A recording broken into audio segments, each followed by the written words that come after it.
A day in my life na isang small business owner sa Manila na umuwi ng probinsya para magsimula ng small farm business. Binibigyan ko nga ng pera dito ng aking nanay kasi nga magbabayad kami ng kuryente at dahil marami kaming nagamit ng mga incubator at pandagdag namin sa pag-invest ng aming bagong alaga na naman. Bali dati ang binibili ko ay mga grocery, ngayon mga feeds na ng ating mga alaga. Nakaabang nga din ang ating pusa at aso kasi nga baka mabigyan din sila. Ayan, unahin natin tong si Princess na nag-aantay na pakainin at bigyan ng tubig. Ang saya ni Princess tingnan kasi nga ang takaw niya din kahit mag-isa lang siya. Patali-talibo nga yan sa Princess. Siguro nabibigatan nga siya sa kanyang kuro-corona. Kaya mag-isa siya dyan kasi nga takot din kami na matapakan si Princess ng ibang mga alaga pang itik. Protected namin yan. Pinakain ko nga agad itong ating mga alaga kasi nga nag-aantay talaga sila ng pagkain. Yung binili natin ng mga pagkain nila ay hanggang 2 days lang yon. Napakakaunti pa lang nabibili natin na na pagkain kasi binabudget ko lang din yung pera. Mas nagpo-focus kasi ako ngayon talaga sa pagkain nitong mga to. At para hindi mapabayaan at magkaroon na tayo ng result kasi nga itong mga to malapit na tumangitlog, siguro mga ilang buwan na lang mangingitlog ng mga to. So kailangan lang suportahan ng sa pagkain at para ma-market natin ng maayos itong mga ito. Itong mga to, ang mga itlog nito ay akin ang binibenta. At ang tatakaw talaga, sulit na sulit din kasi yung ating binibenta mga itlog nila sa online ay talagang binibili din ng mga ating mga suki. Ito mga to, mga hindi ko pa to napapakinabangan ating mga Rhode Island, wala pa po silang mga itlog. Pag nagkaroon na po ng mga itlog, ay ipopost ko din naman po na meron silang itlog. I-check po muna namin bago kasi ito talagang ibenta. Bali kasi bago namin i-proof na fertile talaga siya, ay iti-test muna namin mga siguro 1 buwan din bago talaga siya i-post sa natin, sa mga platform. Ayan, itong ating Brahma na mga ignorante lagi, medyo aloof nga itong ating Brahma. Tinitingnan ko dito yung ating mga super worm. Yan. Ganyan ko sila pinapakain. Hinahayaan ko na lang din sila na lumapit kasi baka mahiyain ng mga to. Bali ang mga alaga ko ay binabanding ko talaga. Binalagyan ko talaga sila ng oras para makabanding din ako. Para maging maamo sa akin. Ayan. Kada isa ay aking binabandingan talaga. Para alam nila kung sino ang kanilang bossing. Ayan. Gustong gusto din nila yan na kinakarga-karga sila at kinakausap. Ito ang ating mga Brahma na iba't ibang kulay.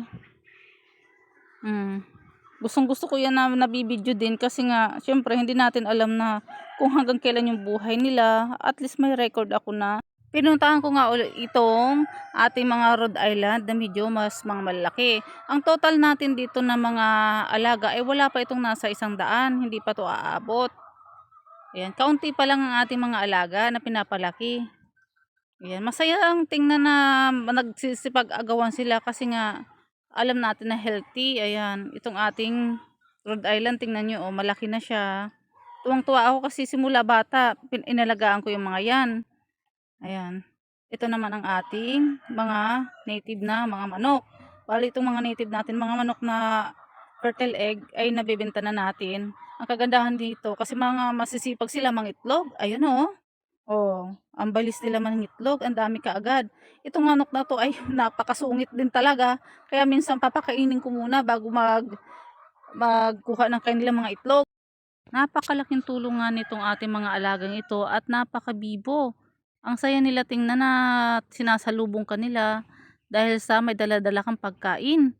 Yan sila, ang kukulit, ang healthy, mga nangnunuka-nuka pa din yan ng paa kapag hindi mo pinapansin. Pero yung tuka nila sa paa, kaunti lang din. Ayan. Akala mo laging gutom. Ito din ang mga itik natin na inaalagaan. Ito medyo mga malalaki na. Yung iba dyan nangingitlog na. Yung iba nagduro, mga tumigil silang umitlog, mga nasa 2 months na hindi sila nangingitlog. Merong din palang ganun na stage ang mga itik. 2 buwan na hindi sila mangingitlog, tapos sa susunod dire-diretso na naman ulit. Ayan. Ang sisipag nilang kumain. Ang namumroblema dito ako, itong mga itik na to kasi nga walang itlog. Ayan. Pero yung iba may nangingitlog kasi hindi nga sila sabay-sabay. Ayan, binaguhan na natin ng tubig, nilinisan natin kasi itong mga itik na to, pagkatapos nilang kumain ay gustong-gusto nilang naliligo sila. Gusto nilang magtampisaw, parang pampatunaw ba ng kanilang mga kinain na feeds. Kasi yung feeds mainit niya sa katawan. Tapos gustong-gusto nila na nag-aano sila ng tubig, naliligo. Ayan no. Nag-inom-inom na sila. Mga makukulit yung mga yan. Ang galing lang nila talaga na kumain. Minsan iniisip ko mas daig pa nila yung mga ano, yung mga baboy. Ang tatakaw din pati nila. Hindi pa rin sila natatapos kumain hanggat may pagkain kakain. Yan, kaya mas magastos ang pagkain ng mga itik, lalo ramdam natin yun kasi nga hindi pa sila nangingitlog. Pag nangitlog sila yun, medyo hayahay kami. Ang saya lang nila tingnan kasi marami.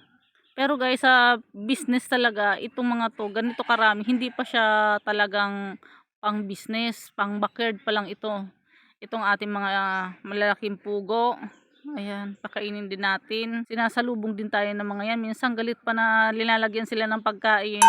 Ngayon, tuka-tuka din tayo. Pero yung tuka nila, mga maliliit lang. Ito may nakita nga tayo na namatay dahil nga nakasambod. Ayan. Kawawa naman. Hindi talaga perfect ang pag-aalaga ng mga ganito. Pakainin nga natin itong mga makukulit na ito. Yan. Lagi silang nag-aagawan sa ng pagkain. Pero mahilig din sila mga itlog. Yun din ang kagandahan sa mga ganito kasi mahihilig silang mangitlog. Kaya naman, mahilig din silang kumain.